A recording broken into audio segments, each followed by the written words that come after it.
Get ready to enter the Thrivetime Show. We started from the bottom, now we here. We started from the bottom and we'll show you how to get here. Started from the bottom, now we here. We started from the bottom, now we here. We started from the bottom, now we're on the top. Teaching you the systems to get what we got. Clinton Dixon's on the hooks, I break down the books. Z's bringing some wisdom and the good looks. As the father of five, that's why I'm a dive. So if you see my wife and kids, please tell them hi. It's the CNZ up on your radio. And now 3, 2, 1, here we go. We started from the bottom, now we here. We started from the bottom and we'll show you how to get. We have a question from actually one of our student thrivers that we've actually gotten from a couple different people. Yep. But right now we're talking about Kevin. He's a student thriver in Boston, Massachusetts. Kevin's asking, I'm graduating really soon. I want to figure out the best way to land a job and when I should begin sending our resumes. Go Patriots. So Kevin. Patriots getting going. But Kevin wants to know how to find a job. Yeah. Can you help Kevin out? Can you help him, work through this a little bit? I'm going to help you, and Kevin, and for anybody out there who's in that same boat where you're trying to find a job. Step one of this, it's really, really big. You've got to have this mindset or you're not going to have much success here. You've got to decide whether you're going to have a career right now, whether you're looking for a career or a job. That right there has to be, this is step one, this has to be a question that you're asking yourself right now.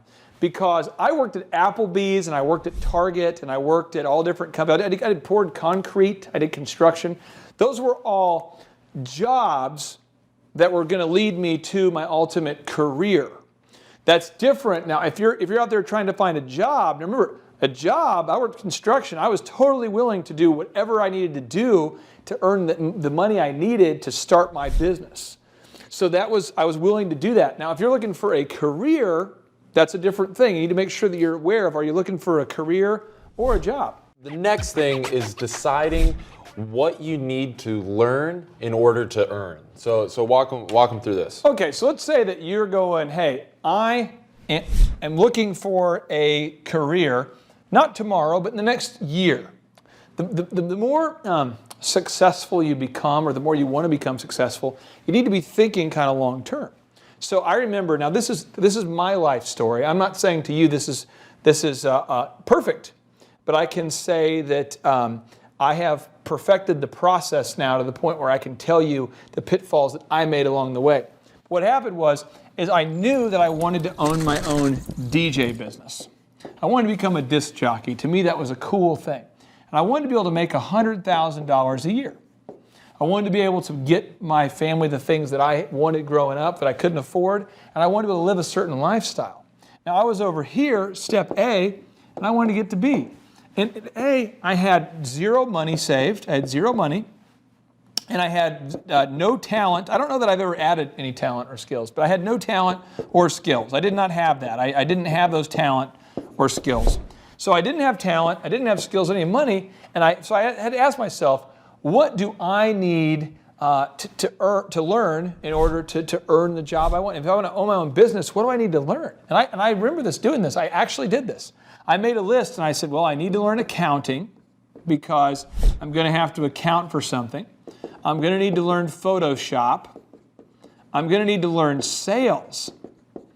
And I'm going to need to, learn how to save some money. So again, I needed to learn accounting, Photoshop, sales, and I needed to earn some money.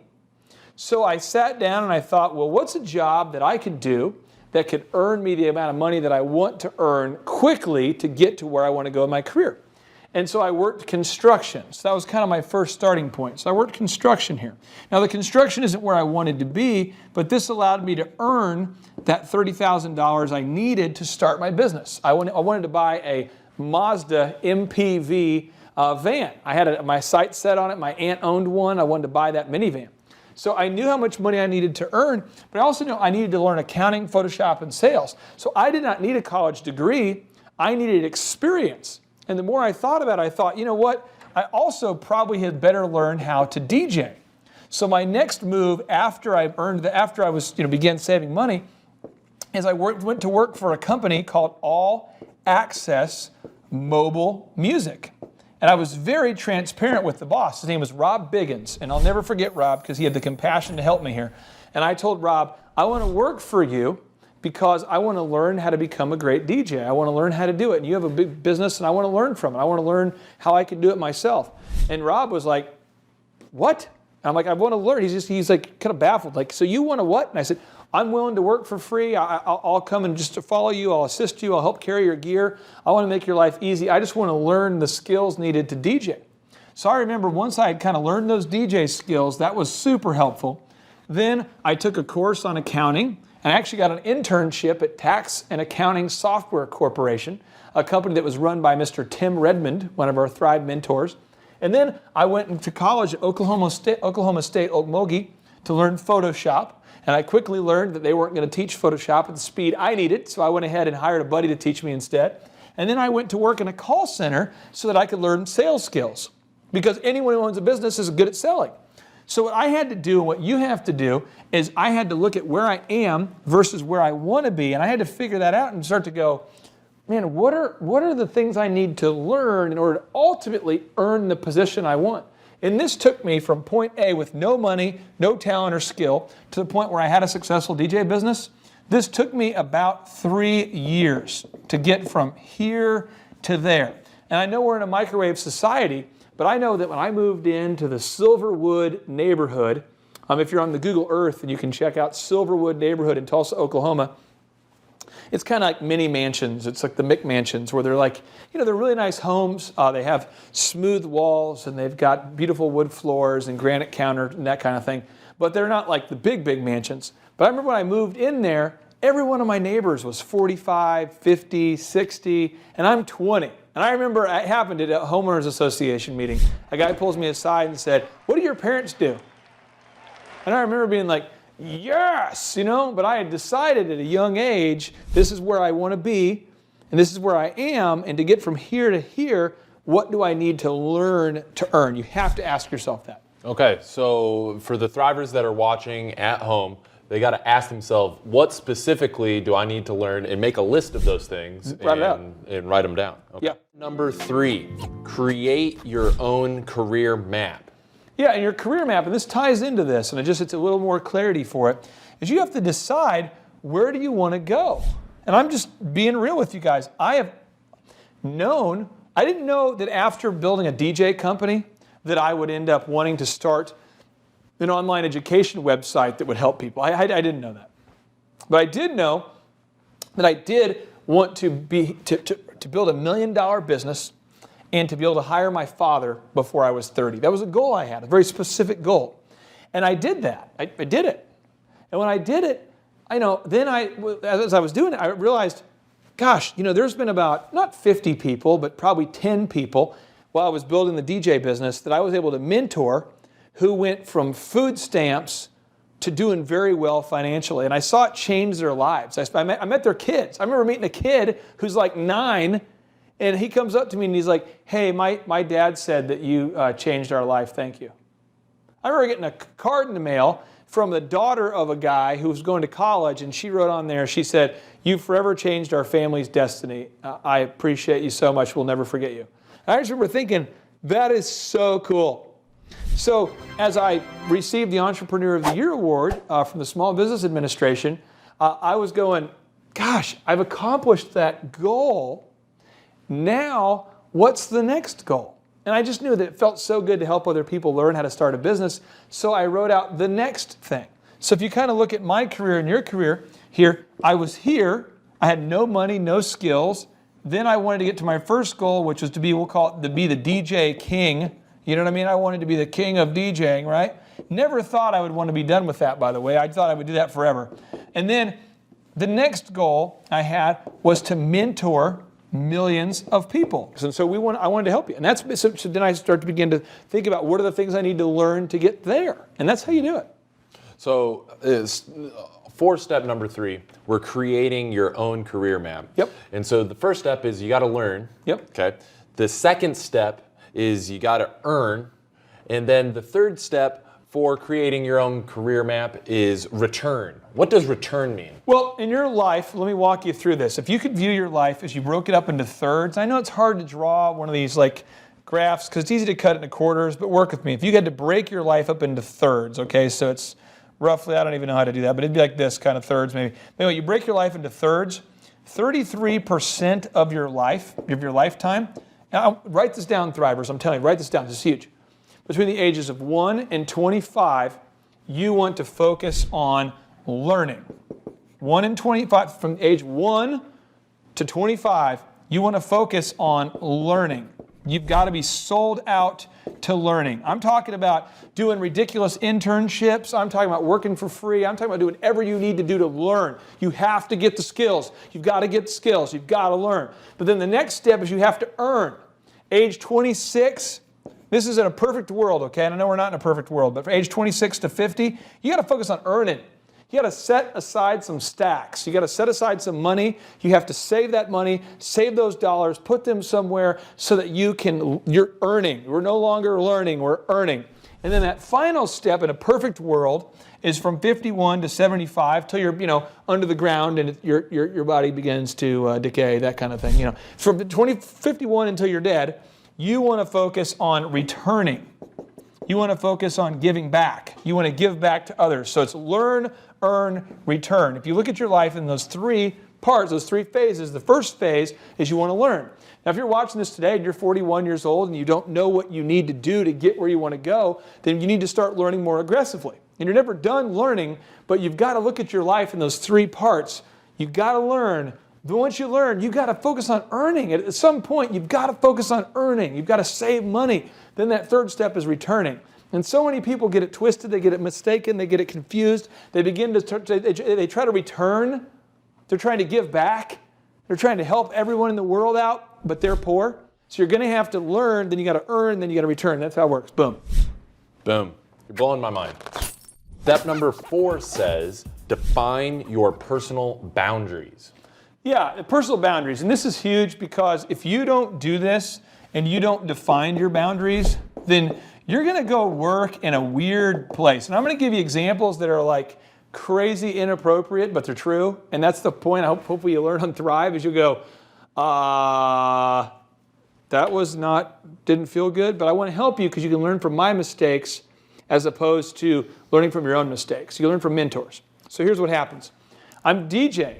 I'm growing my DJ business. And I hadn't taken the time to define my boundaries. And a guy reaches out to me who owns a strip club. It's an adult club where women are naked and they're dancing for money. And he says, hey, I'll pay you $1,000 a week if you'll come DJ there. And I never thought about it. So immediately I was like, well, it seems like it could pay well. But then I went back and I had to think. I'm like, no, I don't want to do that. I guess for my ethics, I'm not going to do that. So I turned the event down. But then kind of thinking about it, I was DJing at a lot of like bars and places that were promoting a lifestyle of clubs and drinking and partying.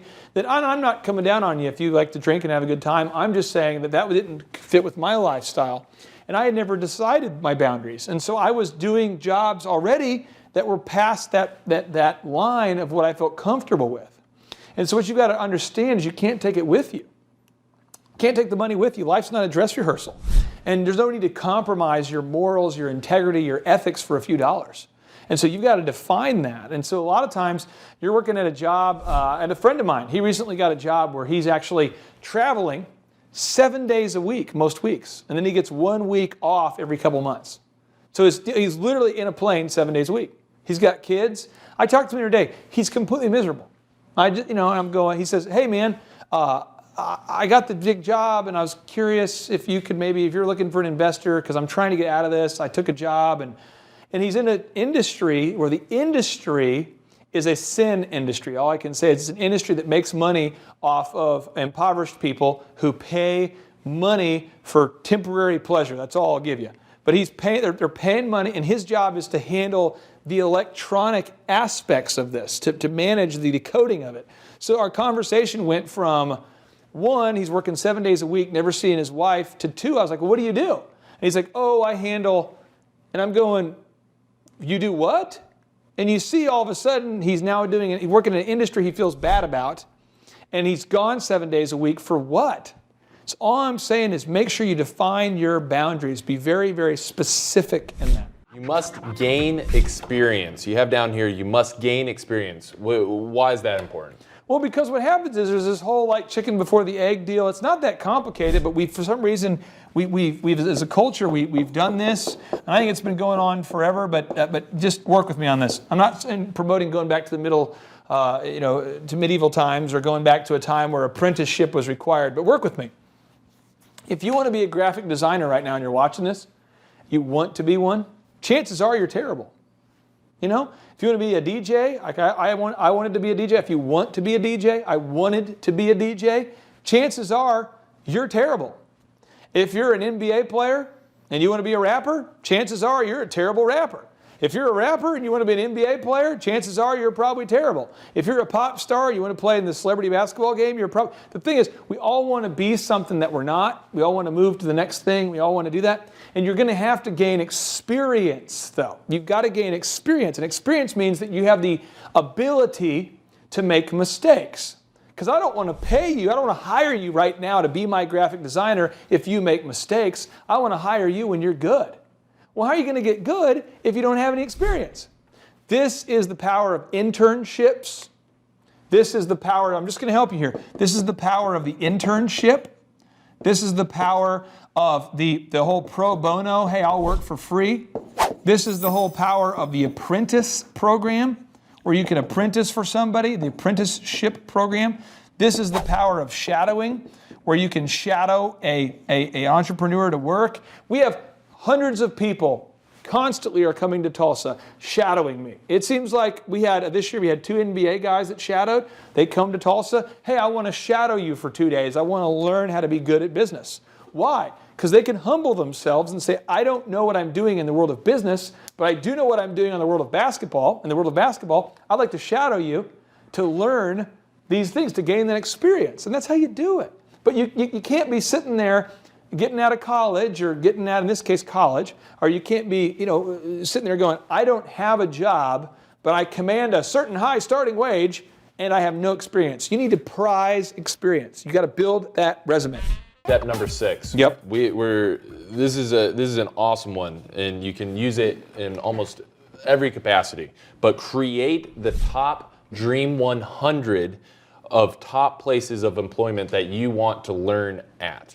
Oh man, that's huge, because most people don't know where they want to work at, so they just sort of take whatever job comes available. So what you'll do is I would encourage you to make a big whiteboard. I'm obsessed with whiteboards because they're big, they're visual, you can see them. But if you can't, I would do like an Excel spreadsheet. But you'll want to make a list here of the top companies you want to work with. So let's say you wanted to work at Facebook. Let's say you wanted to work at Google. Let's say you wanted to work at Costco. I'm just throwing out the companies that I know of. Make a list of 100 companies that you want to work with. Make a list of 100 companies that you want to work with so you can learn certain skills. I mean, if you make a list of the design firm you want to work with. I made a list of DJ companies I wanted to work with. Make that list. And once you make that list of 100, then you want to systemically go ahead and scale out, write out, script out your 10-step system. So as you're going through this,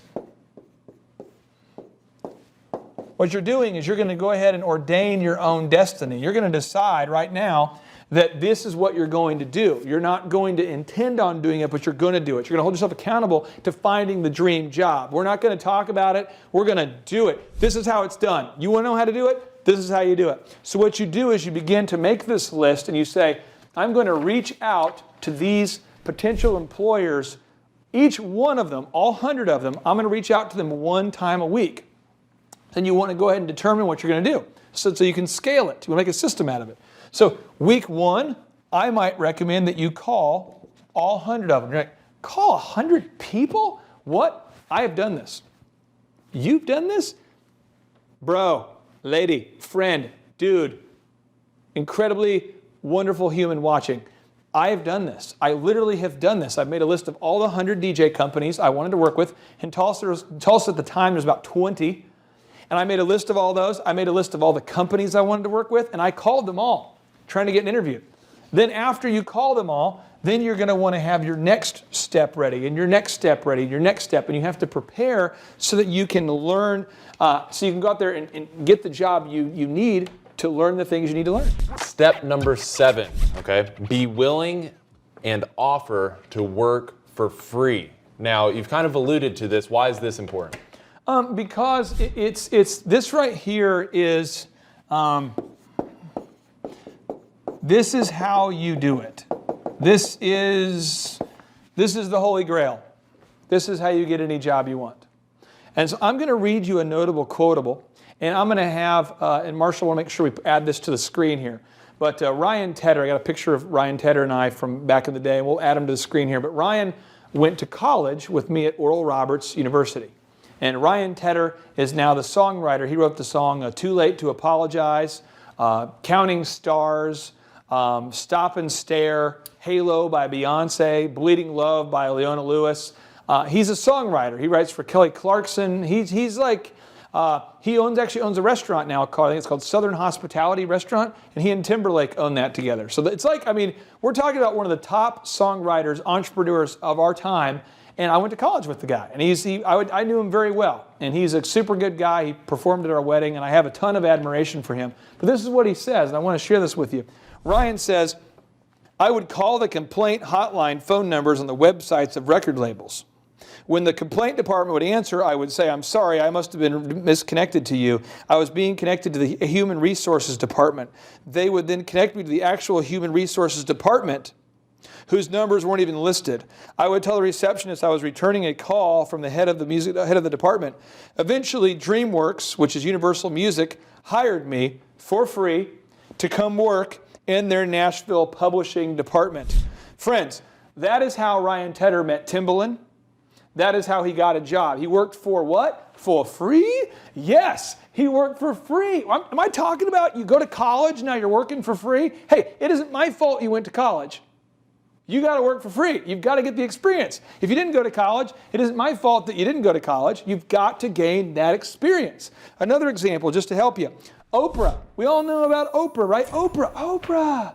Oh my gosh, it's Oprah. Oprah's on. Wow, she's a billionaire. It'd be so nice. No, Oprah started out as an intern at a CBS affiliate. You mean she worked for free? For free? Yes. Oprah? Ryan Tedder? That doesn't seem right. Let's give you another one. John D. Rockefeller. Who's John D. Rockefeller? You ever heard of like Rockefeller Center? You ever heard of the record label that Jay-Z named in his honor? You know, Rockefeller is based off of Rockefeller. You ever heard about that? You ever? Bueller? Okay, the point is that Rockefeller, he ended up becoming the world's wealthiest man, but he got his first job working for free at a small produce company. For free? Yes, for free. How old was the guy? He was 16. Why did Rockefeller not have experience or connections? Because his father was dating somebody other than his mother, and his mother did not know. So he had to support his mom at the age of 16. Why didn't Oprah have the connections? Because Oprah grew up and she was sexually abused, and she grew up in poverty. So she didn't have the pedigree. What about Ryan Tedder? Why wasn't he a famous pop star from day one? Because his dad's name is Gary Tedder, and Gary Tedder is an awesome guy, but he wrote Christian music. And so unless Ryan wanted to write for Amy Grant, he wasn't going to get you got to understand that you're not going to be given these opportunities. You have to create them. Oh, and we're moving on. Sean Combs, you know, P. Diddy, Puff Daddy, Puff, whatever he calls himself, Diddy. I don't know. You know what I'm talking about. This man, he started out as an intern. He was going to Howard University, okay? He's going to Howard University, and he started out working for free. For what? Free. Everybody say it with me now. For free. One more time. If there's someone kind of right now who's looking over your shoulder trying to watch this episode, trying to figure out what it is you're watching here, just say it to him. For free. You've got to work for free. Now, when he was working for free, He walked around New York City looking around, going to different clubs, listening to people, trying to find artists. His job was to help find music artists. He was free, though. He wasn't getting paid anything. He was not getting paid anything. He found this person by the name of Mary J. what? Come on, R&B people. Mary J. Blige. And he found this guy named Christopher Wallace. Christopher Wallace, the notorious B.I.G., right? So he finds these people, and he found Jodeci. You mean he found Jodeci, Casey and JoJo, Devontae? Yes, he found them. And he found them, and he did it for free. He recorded them after hours for free. And then eventually he went to the label and he says, look, I found these great talents, these great people, and then they eventually, cha-ching, paid him. This is what you got to do. You have got to make deposits over here, deposits in the experience bank, so that you can later withdraw those for actual cash. You've got to do it. If you're not willing to do that, you're going to end up just having a job, which just stands for just over broke, and not an actual career. Creating a solution-focused resume. So I want to put together all of this experience that I've gotten into a resume format. Tell me, what does it mean to have a solution-focused resume? Well, if you're Ryan, you say, hey, I worked for Timbaland at Industrial Light and Magic for 2 years as an intern. Okay, I guess you're good enough to work here. I mean, if you're Steven Spielberg, you say, hey, I've actually made a commercial and a movie, and I've worked here. And I mean, because you're getting a reputation, which means the people you worked for. Remember, you and I might not serve the same God or have the same ethos, the same ethics, but work with me. I view work as worship. So I work as unto the Lord. I really don't care what my boss thinks. I want to work. My expectations and my work ethic is so much above what the average boss would expect that I'm just working. I'm working to build my own reputation. I'm not working to do what I need to do. I'm going to do what I need to do plus 20%. I'm going to do a lot more than you expect me to do. You want me to get to work at 8 a.m.? I'm going to get there at 7 a.m. Why? Because I'm not working as unto you. I'm working to build my own reputation. I'm trying to build my own reputation. And you want me to work until 5? I'll work until 6 and I won't charge you for it. I'll clock out. Cool, I'll do it. I'll get there early, I'll stay late, I'll carry your bags, I'll do whatever I need to do because I want to build my reputation. You're going to do the same thing because you want to build your reputation. You want to build your reputation. Then when you go and you make this resume, you can list on there, I can do this, I can do that, and here is a boatload of references. And you're able to give people a boatload of references. That's why today when people ask me as a speaker, they go, could you email us some references? I think the document's like 80 pages long of testimonials with cell phones. It's provable stuff, man. You just want to show that you can actually do what you say you're going to do, and other people need to say it for you. So you can't just have a resume going, I got my degree in history and business from the University of who gives a crap, because no one gives a crap. What you want to do is you want to say, here are the actual skills I have. This is the degree I have. And this is a list of people who've seen me do it. This is the quantifiable. I increased their sales by 10%. I made their system this much more efficient. I produced this song for this artist. When Ryan left, I'm just telling you, he had produced songs for AJ from the Backstreet Boys. You know, remember the Backstreet Boys? You know, I want it that way. Tell me why. You know that guy? The guy that, he used to kind of like, he was the one with all the earrings and he had kind of the blonde, black hair going on. Do you know what I'm talking about at all? It's been a while. Ain't nothing but a mistake. Tell me why. That guy. I never want to hear you say. You know what I'm talking about. So he wrote songs for AJ, for Jackie Velasquez, for Bubba Sparks. Bubba Sparks? What? So anyway, Bubba Sparks, massive Caucasian rapper. Point is, that was his resume. His resume was actually testimonials. My resume, your resume, it's going to be awesome because you made a Dream 100 list of places that you want to work for to learn that skill. You're not working as unto men. Your work is your worship because you're building your education and you're building your reputation because you know someday you can exchange it for what? Compensation. Back to you. Okay, so we're making this solution-focused resume. So you're putting down not just the where you learned, but the practical skills that you can do for the company. And this is so different than what most people are doing. Most people are sending me resumes, and they're like, yeah, I graduated from the University of bub and I have a degree in bub and I'm going, yeah, you and everybody else. So what's the deal? Guys, just look it up. I challenge you to look this up. Just look up the research on how many people find a job as a result of the people they know. Your reputation means, how do people know you? What do people think of when they think of you? And if people think of you and you're highly regarded as someone who gets stuff done, then you will have no problem getting a job. But you've got to get the mojo flowing. You got to get it going. And some people watching this might say, yeah, it's easy for you because you have money. No, not true. My wife and I made a pragmatic decision to live without air conditioning in Tulsa, Oklahoma, in the summer in Tulsa, Oklahoma, at the Fountain Crest Apartments. Just go Google 71st and Lewis, Tulsa.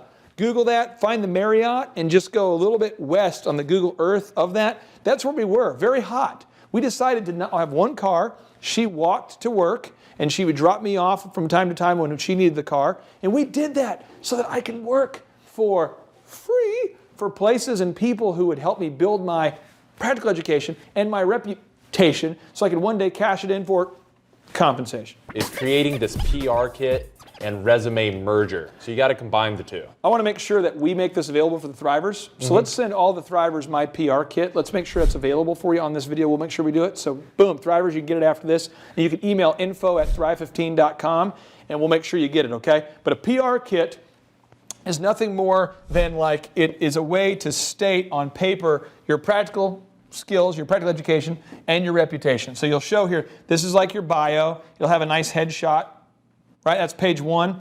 And then page 2, you're going to have just a mountain of testimonials, of real stuff you've done for people, right? And then step 3 on there, if you have any media features or any formal education, you want to put all that, anything that's formal education, or I've been featured in Fox, or I write for Entrepreneur Magazine, or whatever your story is, you want to get that. So you want to have your bio, you want to have your testimonials, and then you want to have your actual, you're written out your skills here. And there's a couple different ways you can format it, and Marshall will send you mine so it's not ambiguous, and you can actually have it and look at it and print it off and complain about the heavy amounts of Photoshop that were done to me to make it look good, or at least subpar. But the point is, that's what you want to do. And you want to have a resume with some sizzle. Guys, when you send somebody a resume, they're getting 1,000 other resumes. I mean, if you want to go work at Universal Studios, you and everybody else, so send me a resume that breaks out. Seth Godin talks about the purple cow.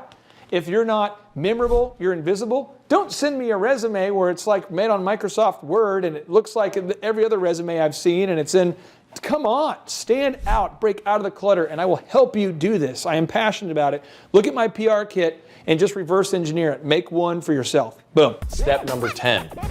Clean up your Google Trail. Man. See that? Now now we're getting weird. Now we're getting into that weird, that dark. With that final Star Wars, I think it's like episode 3, but it was like actually the 6th movie they made, but it was the episode 3.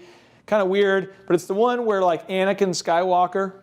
If you don't know what I'm talking about, basically there's a young boy who ends up freaking out and killing everybody. He becomes Darth Vader. So he went from a good guy to a bad guy. He freaks out, kills everybody. Well, if you're Anakin Skywalker and somebody goes on Google, and I know there's like 6 of you on Bing, so I'll put Bing up here, and then there's a guy on Yahoo. They're like, hey man, don't forget Yahoo. Cool. Marissa Mayer and you guys, that's awesome. But the point is, you Google, you check it out on a search engine, you type in the name. Well, if you typed in your name, ask yourself, what's going to come up? Well, in this case, if you Googled Anakin Skywalker, and let's pretend this was a real situation, and you discover, yeah, I mass murdered a bunch of kids, kind of lost my mind for a little bit there, might have went on the dark side a little bit, that's not good. Well, there was a girl who applied for a job, and I remember this story very vividly. She went to a major state school, she had a 4-point whatever GPA, unbelievable resume. No practical education, no reputation, wanted a lot of compensation. Comes into my office, and I remember she came in dressing sharp, and I remember going, okay, could be a good fit. Nobody has anything to say about you. There's no reputation. There's no real, practical skills. You have a degree from a nice university. So I'm going to Google you, and I Google. And I saw almost pornographic pictures of a person on the Google Images. And I'm going, surely that's not the same. So you look, not too long, but you look and you go, oh.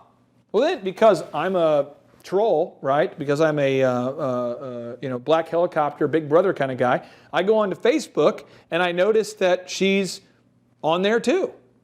And being crazy. Like she's on there going, woo, the videos when they come up, it's like, woo, yeah, let's get naked, and that's her Google trail, Then you see her writing comments about her previous boss on Google, on Facebook. She's writing on Facebook like, LOL, what is it, LMAO, laughing my off, LMAO, whatever, right?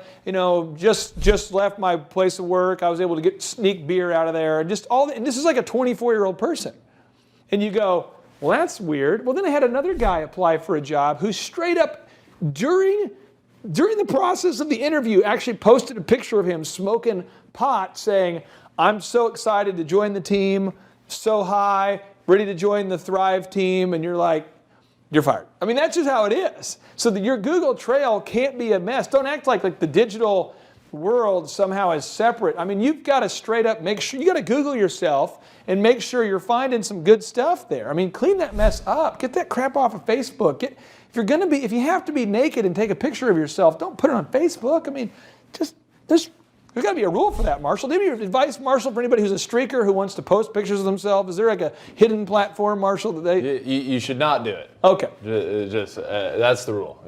You strike me as the kind of guy who's kind of caught into that underworld of streaking. Oh, the underworld of streaking. I'm not There's sure. Well, Marshall, if you Google in YouTube, you type in the Golden Palace diver, the nude diver. Oh, yeah. Wasn't there a guy who painted his body? The Olympics. He put Golden Palace, he wrote goldenpalace.com on his body with a marker. Yeah. And in the Olympics, he jumps off the diving board naked.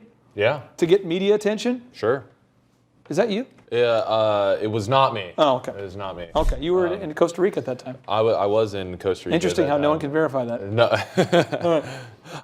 So, the importance of cleaning up your Google trail is because employers are going to Google you. It's just the fact of the matter. If they are an employer and your resume is one of many, you got to stand out. And you got to stand out in a good way. Yep. So you can't have all the Facebook. Facebook's made it available for employers now to go on there and check and kind of do their due diligence. And you interview people. Sure. Have you been amazed at the kind of crap that you'll see sometimes? It is very impressive. For some people, that want to create a resume that wows them. Great resume, well put together. They know how to format using Microsoft Word. But for whatever reason, all these crazy, things are coming up on Google, coming up on Facebook. You got to do your due diligence. Create a call cycle board. So we're coming back to the Dream 100. What specifically are we doing to go out and make ourselves available to these top 100 companies that we want to work at? You want to make this big board, your Dream 100 board, okay?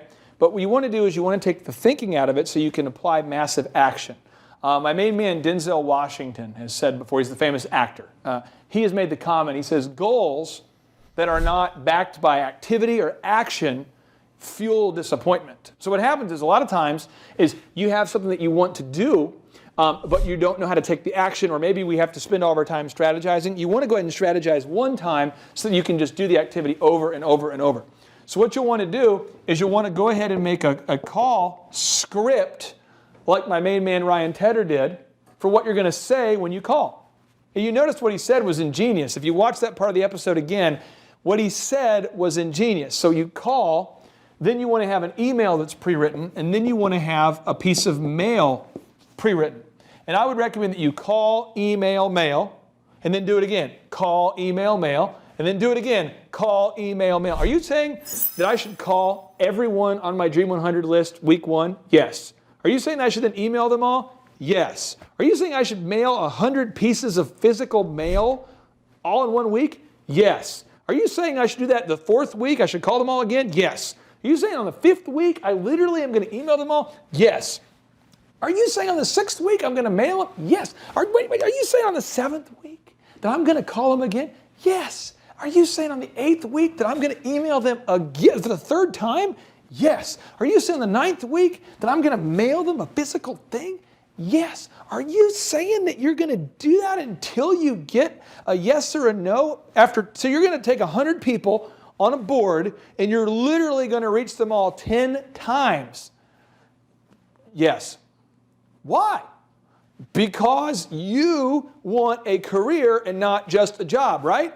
That's what you're going to get. I am standing right with you right now in faith and agreement. I agree with you that you're going to get the dream job. You're going to get it. Say it right now. You're going to get the dream job. Maybe say it more personal. Say, I am going to get the dream job. Say it with me now.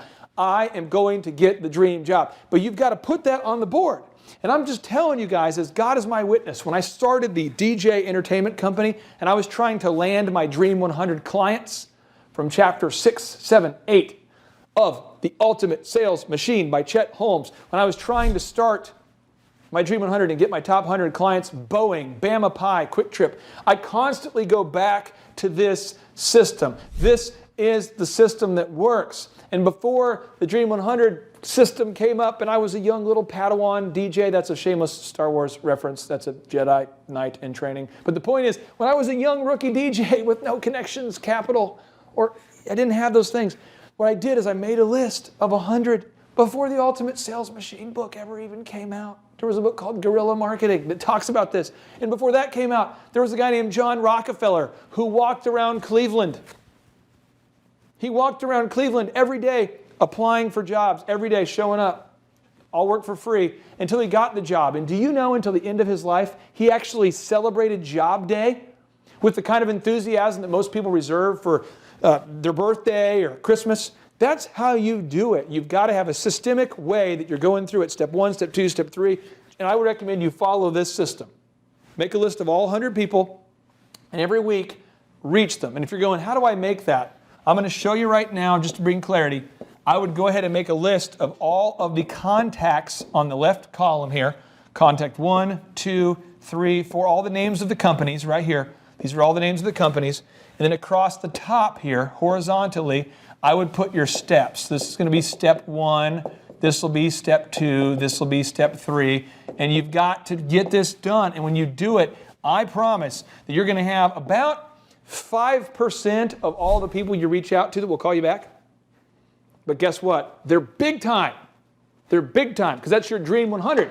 It's not your pathetic 100 or your geographically convenient 100 or your, I saw a job on Craigslist 100. This is like your Dream 100. And when you do that, you begin to ordain your destiny and big things happen. Boom, back to you. Okay, so we're getting close here with the last step. Yep. You said 5% response rate? Yeah. So that's why you got to put 100 in the hopper. Yeah. You got to put 100 companies that you want to work for in the hopper. Dream companies that would be life-changing if you worked with them. Step number 12, what pitch do I use? Can you walk me through? What am I saying on the call? What am I saying in the email? Yeah, well, what you want to do is you want to just kind of boil it down to these few areas I'm going to identify for you. One is you want to identify why you want to work there. Like, I love your company because. So I love your company because. So if you emailed me right now and you said, Clay, I love Thrive 15 because you guys are committed to helping people and driving down the cost of education from $50,000 down to $50 a month, then that excites me because I know that you've done your research, you know what we're about. You say, I buy into that. I love your company because, I love the vision because. If you read a book by a guy named Simon Sinek, let's make sure we add that to the screen. Simon Sinek, S-I-N-E-K. He's got an awesome book where he talks about the power of why. But if you tell the company you love their company and here's why, they are going to be more than interested to talk to you. The next thing is you want to say, I solve these problems. I solve these problems. So these are the skills I have. I can do this. You got to tell a company what you can do. Hey, I love Thrive15.com because, and I am a master of videography and I can solve your video problems. Boom. You have to do that, okay? Can't be ambiguous. The third is you have to say, you don't have to pay me ever. That's the part where people sometimes we want to know what to do. but then you don't actually want to do it. You know, sometimes you go to the marriage seminar, always coming back to marriage tips. You go there and they say, you know, to be a good husband, to have a good marriage, you've got to treat your wife like a queen. And I'm like, yeah, I do, yeah.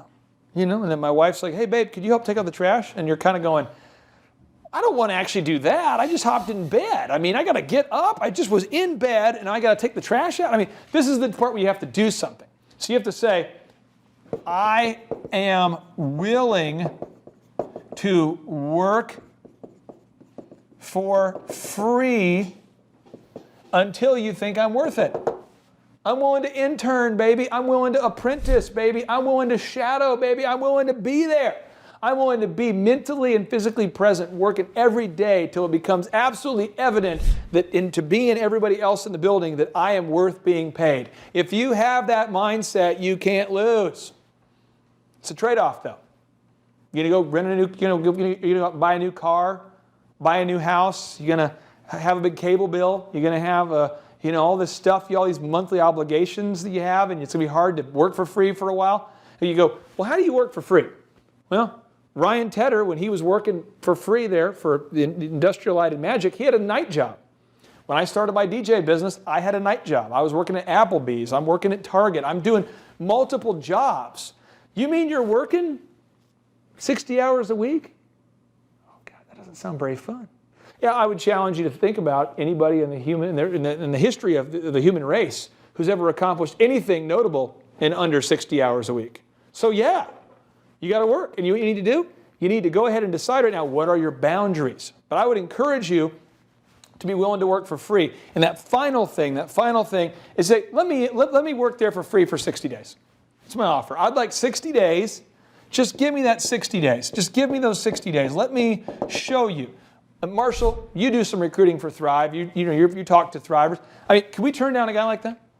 Can't turn down a guy like that because for the employer, very, very low risk. Okay? But that time you actually get to buy with that company, they get to invest in you. You have to deliver, and not only deliver, but go above and beyond what they're expecting. We've got in our office named Devin. Devin, this is for you. Devin. It's for you. Not in a weird way. This is a good thing. But Devin, we weren't hiring. Mm-hmm. We didn't have a job opening. And Devin says, I will work for free until you think I'm worth it. He literally was willing to do that. And he had another job. He did that. Check. He said, I'm willing to work for free. Check. He says, I can solve these problems. I know PHP coding. I love your company because, check. And that's how Devin got the job. That's how Ryan Tedder got the job. That's how Oprah got the job. That's how Steven Spielberg got the job. That's how Bill Gates got the job. You mean Bill Gates got the job? Yeah. See, Bill Gates is an entrepreneur. He's a self-employed young guy. He has this awesome software he came up with, but guess what? No one wanted it. So he had to call companies and offer to do it for free until they were willing to pay him. That's what you do. You got to give people a sample, let them try it before you buy it. You've got to be that kind of person who believes in your own stock enough to let people try it before they buy it. Steven Spielberg. You know Steven Spielberg? You know that guy who made E.T., phone, home, E.T. You know E.T., right? You know the guy who made Schindler's List? You know the guy who made Saving Private Ryan? You know that Steven Spielberg guy? That moderately successful guy? Guess how he got his first job? Now, I want to make sure we're not missing out on a theme here. For free.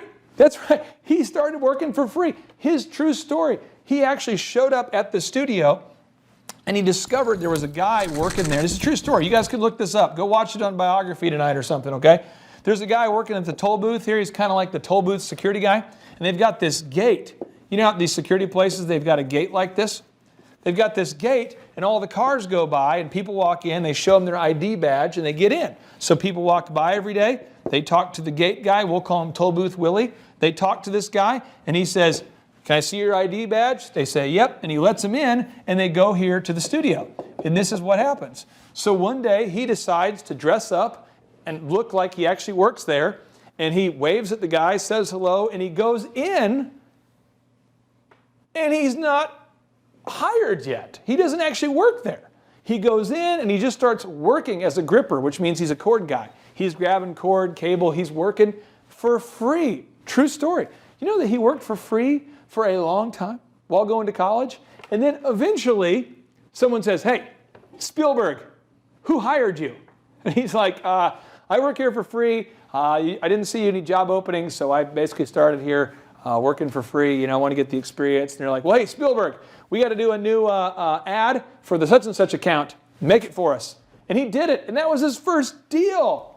That's how you do it. You get your job working for free. Let me give you one more example that I'll be done harassing you, okay? Because I've already told you the example from my career. Let me give you the Steve Jobs example.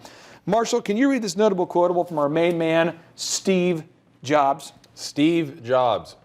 When I was 12 or 13, I wanted to build something and I needed some parts. So I picked up the phone and I called Bill Hewlett.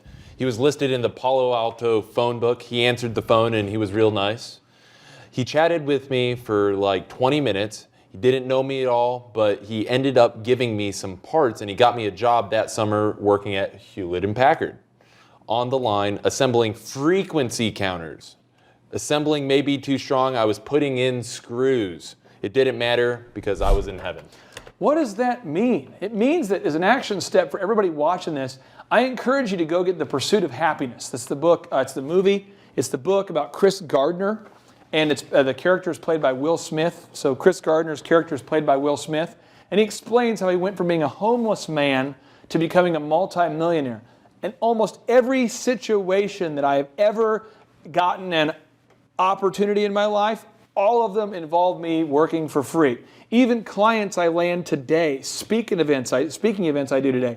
I'm not a celebrity. I'm a pale guy who's made some money. But the thing is, what I do is I reach out to these companies and I say, look, company, I would love to work for you for free.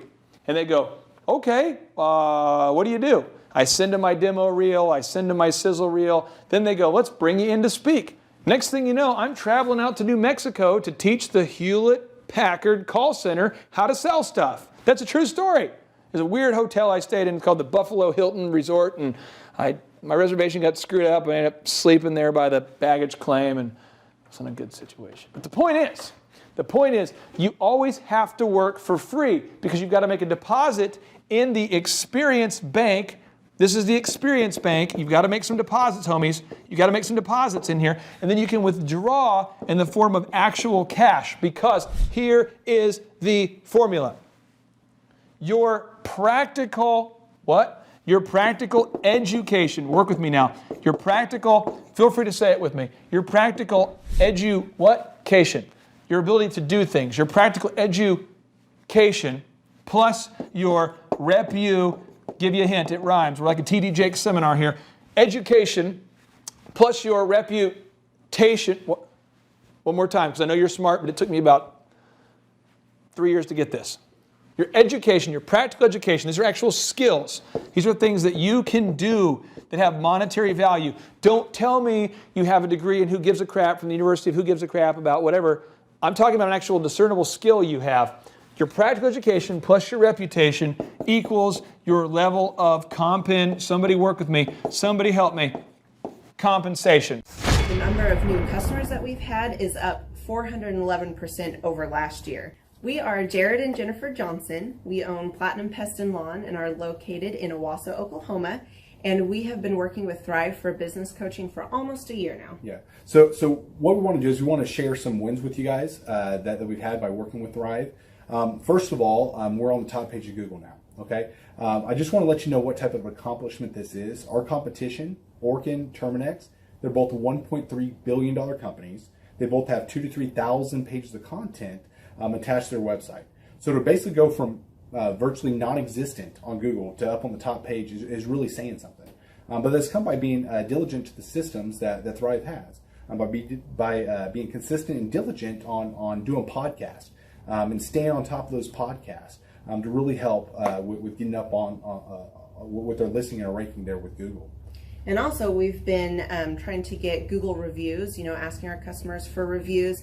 And now we're the highest rated and most reviewed pest and lawn company in the Tulsa area. And that's really helped with our conversion rate. And the number of new customers that we've had is up 411% over last year. Wait, say that again. How much are we up? 411%. Okay, so 411% we're up with our new customers. Amazing. Right. So not only do we have more customers calling in, we're able to close those deals at a much higher rate than we were before.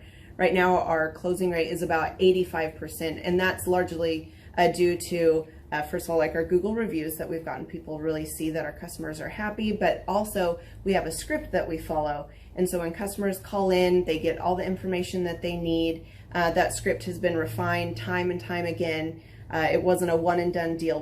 It was a system that we followed with Thrive in the refining process, and that has obviously the 411% shows that system works. Yeah, so here's a big one for you. So last week alone, our booking percentage was 91%.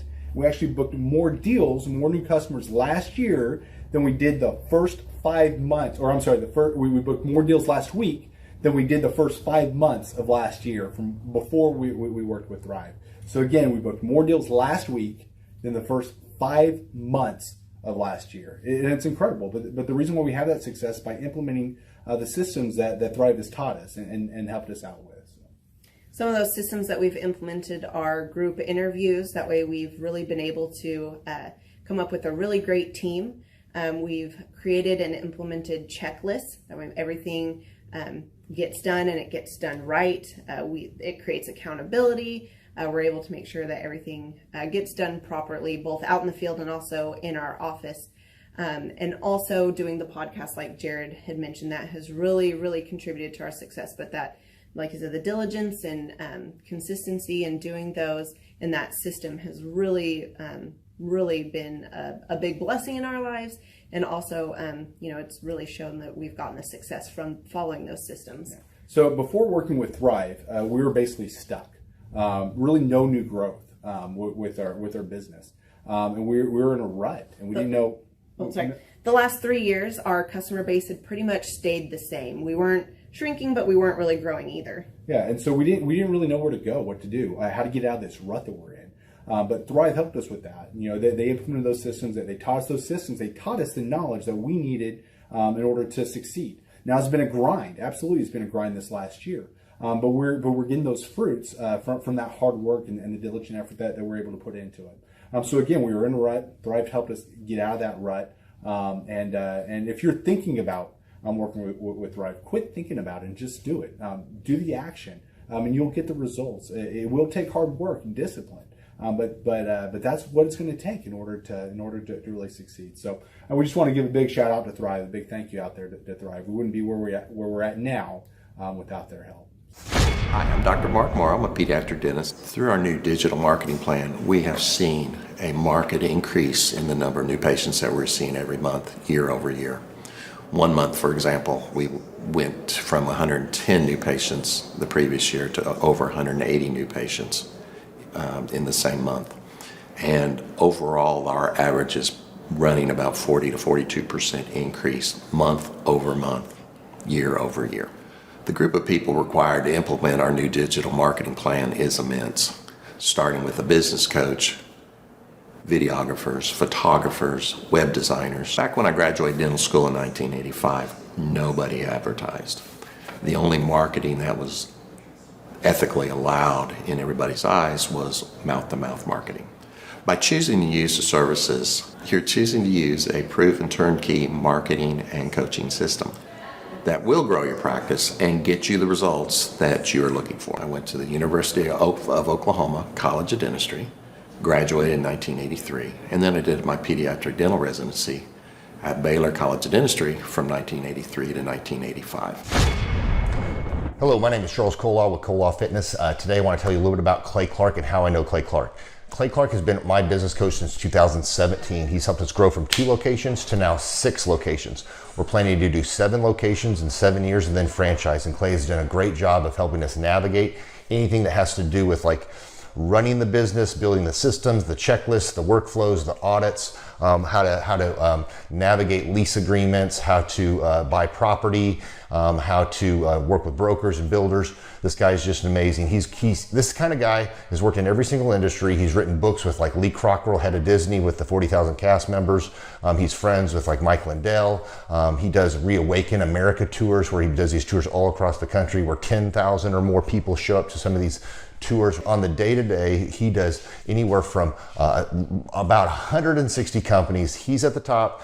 He has a team of business coaches, videographers, and graphic designers and web developers, and they run 160 companies every single week. So think of this guy with a team of business coaches running 160 companies. So in the weekly, he's running 160 companies.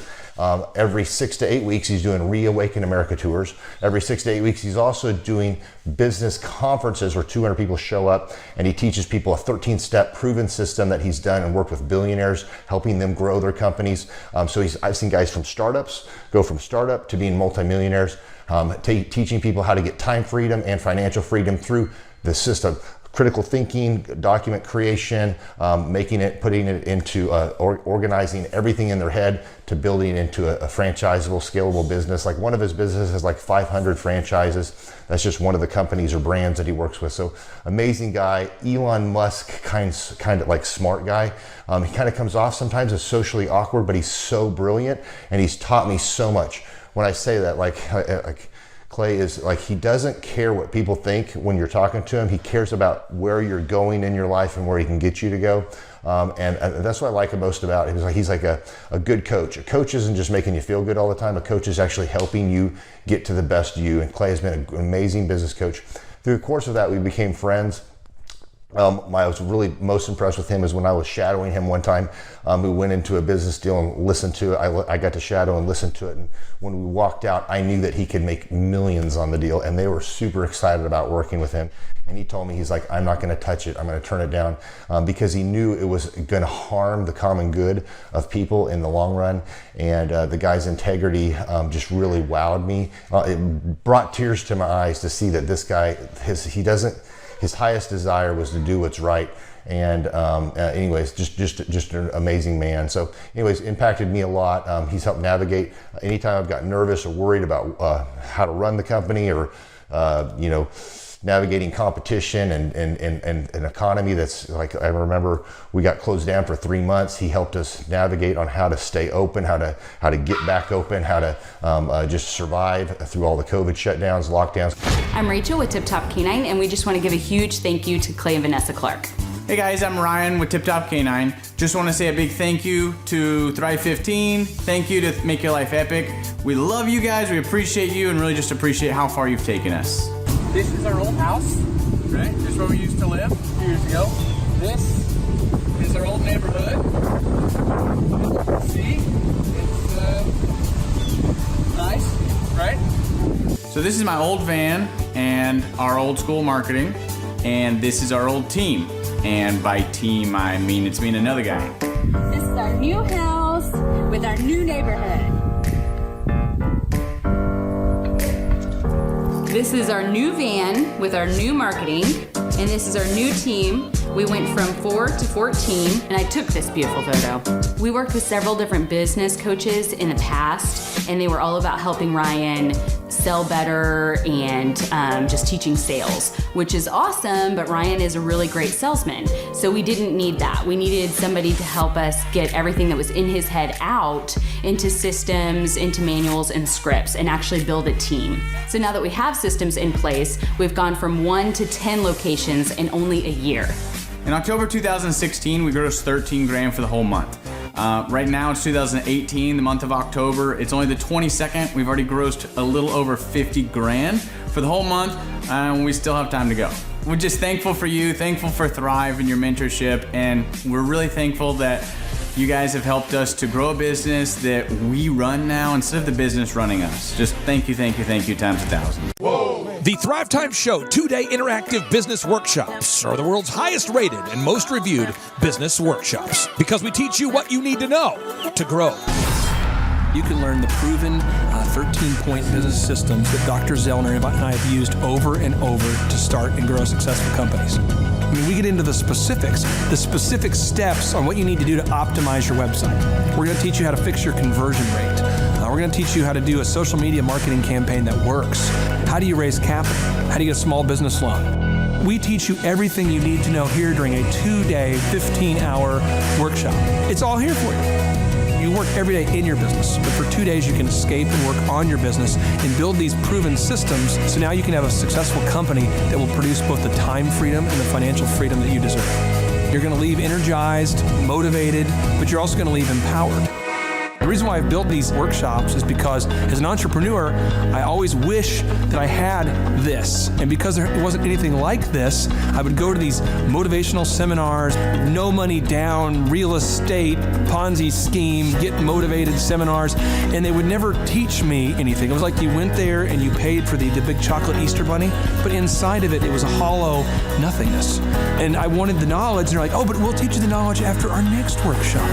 And the great thing is we have nothing to upsell. At every workshop, we teach you what you need to know. There's no one in the back of the room trying to sell you some next big get-rich-quick, walk-on-hot coals product. It's literally, we teach you the brass tacks, the specific stuff that you need to know to learn how to start and grow a business. And I encourage you to not believe what I'm saying, and I want you to Google the Z66 auto auction. I want you to Google elephant in the room. Look at Robert Zellner and Associates. Look them up and say, are they successful because they're geniuses, or are they successful because they have a proven system? When you do that research, you will discover that the same systems that we use in our own business can be used in your business. Come to Tulsa, book a ticket, and I guarantee you it's going to be the best business workshop ever, and we'll even give you your money back if you don't love it. We've built this facility for you, and we're excited to see you. And now you may be thinking, what does it actually cost to attend an in-person 2-day interactive Thrivetime Show business workshop? Well, good news. The tickets are $250 or whatever price that you can afford. What? Yes, they're $250 or whatever price you can afford. I grew up without money, and I know what it's like to live without money. So if you're out there today and you want to attend our in-person 2-day interactive business workshop, all you got to do is go to thrivetimeshow.com to request those tickets. And if you can't afford $250, we have scholarship pricing available to make it affordable for you.